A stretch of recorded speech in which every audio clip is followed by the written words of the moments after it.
Olá, colegas, participantes da 16ª Semana da Rede Pedagógica. Então, para essa semana, o Edivaldo propôs o tema família e escola.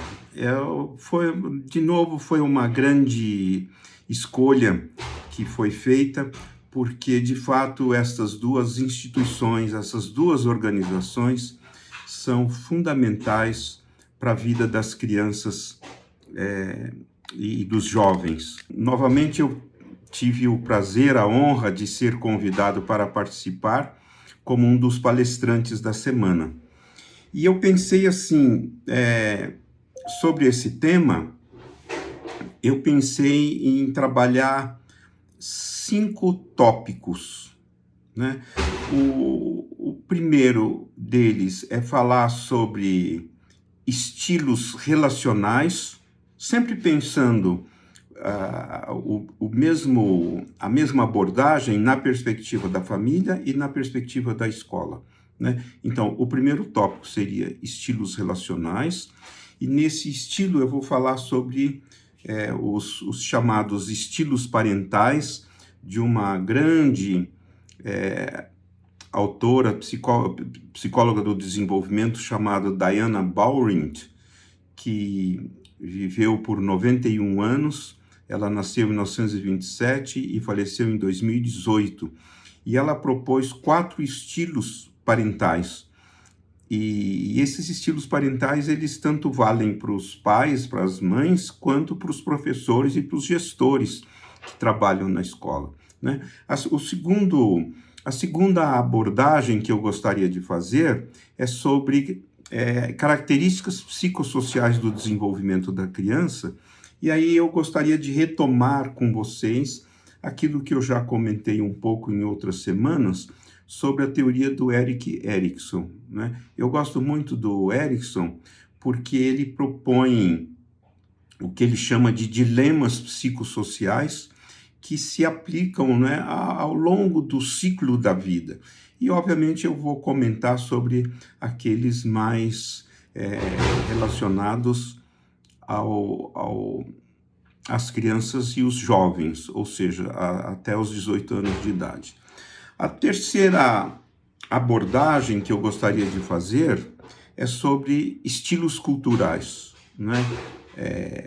A escola é um lugar de cultivar regras, valores, hábitos, conhecimentos, experiências que são fundamentais para o desenvolvimento dos jovens e das crianças, são fundamentais para o seu presente, fundamentais para o futuro do mundo, né? Para suas escolhas de vida, seus projetos de vida, né? Então, acho que é muito importante a gente trabalhar a questão dos estilos culturais, né? Uma outra reflexão que eu gostaria de fazer é sobre como pensar escola e família numa perspectiva de visão sistêmica, né? Como os colegas sabem, tradicionalmente, pelo menos na psicologia e na educação também, se pensa muito, por exemplo, a relação mãe-filho ou pai-filho,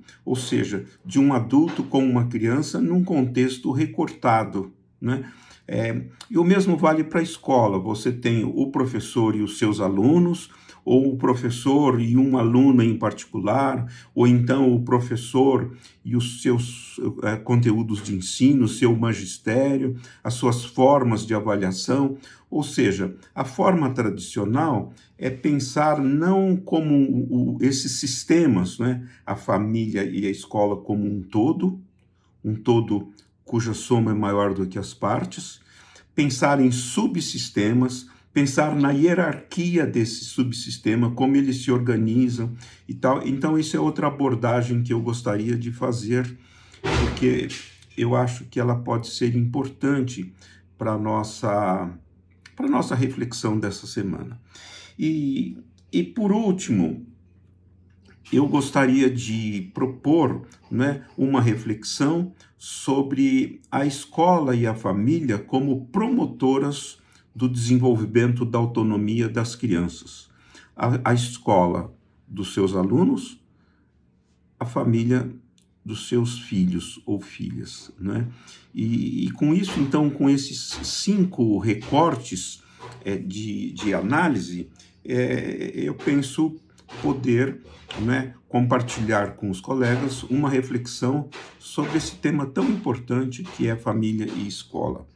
E para terminar, né, eu vou propor uma prática chamada escrita expressiva, que é uma prática reflexiva em que eu proponho, eu convido o colega, né, a colega, a escreverem por 10 ou 15 minutos sobre os temas trabalhados. Escreverem de uma forma pessoal, ou uma escrita leve, corrida, sem preocupação gramatical, sem preocupação de se está bem escrito ou mal escrito, uma escrita que pode depois ser anulada, que ninguém vai ler, ninguém vai avaliar, não vai ser... E uma escrita, portanto, que permite que a pessoa possa expressar as suas experiências, coisas que perturbaram, quem sabe, ela no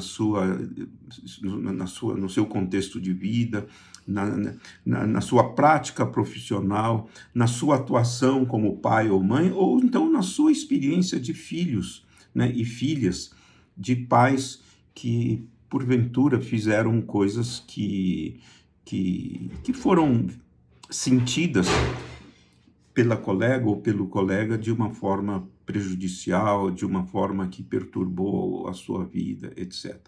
Então, esse é o esquema da nossa conversa hoje, né? E eu vou começar, então, falando sobre estilos parentais, né?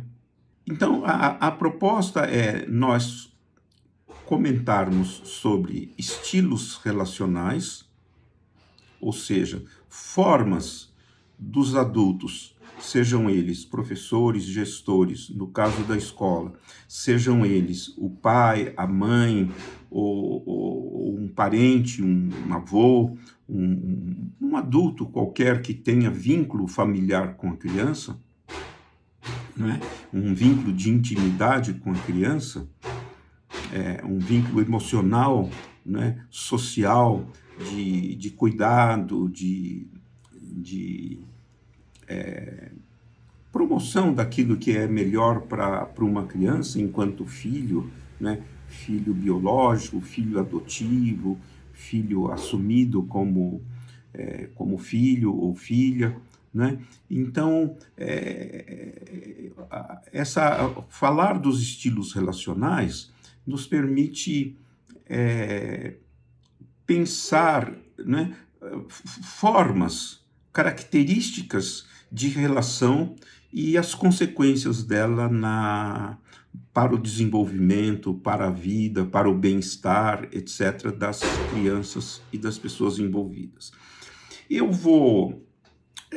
se vocês olharem na Amazon, por exemplo, ou numa livraria qualquer, e perguntarem sobre estilos parentais, vocês vão ver que tem muitos textos, etc. Infelizmente, a maior parte deles está em inglês, o que pode dificultar para alguns colegas a leitura, né? Eu escolhi para a nossa reflexão aqui um livro escrito por Knut, que fala sobre estilos parentais, né? E essa autora, né, ela faz um resumo que eu acho bem feito sobre a criadora dos estilos parentais, né? E a criadora dos estilos parentais, como eu disse, se chama Diana Bowring, né? A Diana Bowring, ela propôs 3 estilos parentais: o que ela chamou de autoritário, o que ela chamou de permissivo, que depois foi subdividido em permissivo indulgente, e permissivo negligente. E como terceiro estilo parental, né, o que em inglês se chama authoritative, que em português não tem essa palavra authoritative, né? Eu estou traduzindo como com autoridade, para se contrapor ao autoritário, né? Então, esses três estilos, o autoritário, o permissivo e o com autoridade, são os três estilos que a Diana Bauernd propôs como estilos, formas de os adultos, né, um pai, uma mãe, um adulto qualquer que tenha responsabilidade de cuidado e educação de uma criança, de proteção de uma criança, estilos que eles praticam, e ela analisa as consequências desse estilo, né? Então, nesse livro que eu mencionei, da Nutt, ela faz uma série de sugestões. Ela é uma terapeuta, uma psicóloga, terapeuta, e ela faz uma série de sugestões. Ela caracteriza cada estilo e faz uma série de sugestões sobre como observar, como refletir e, quem sabe, melhorar, corrigir, né? Pensar uma forma, uma qualidade diferente de relação com a criança, né? E ela começa o livro, é um livro pequeno, fazendo uma série de perguntas que eu gostaria de ler aqui para os colegas, né? São perguntas ligadas à problemática dos limites, porque, de fato, o contexto de regras e limites, de ordens, o contexto que regula, né, a vida da criança, seja no contexto da casa, seja no contexto da sala de aula ou da escola como um todo. Então, essa problemática da gestão dos limites, gestão das regras, dos espaços, dos tempos, gestão das tarefas que são importantes, são problemáticas que expressam, né, estilos de relação do adulto com a criança, né? Então, que tipos de pergunta ela faz, né? Você permite que as crianças façam o que quiserem? Se você não permite, por que você não permite? Se você permite, por que você permite? Você define regras? Se sim, para que elas servem? Se não, o que pode dar errado?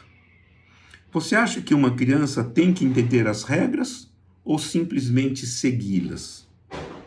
Você conhece pais que para você são muito indulgentes com seu filho? Você conhece pais que para você são muito rigorosos com seus filhos? Você conheceu crianças que não tinham boas maneiras ou que não respeitavam ninguém?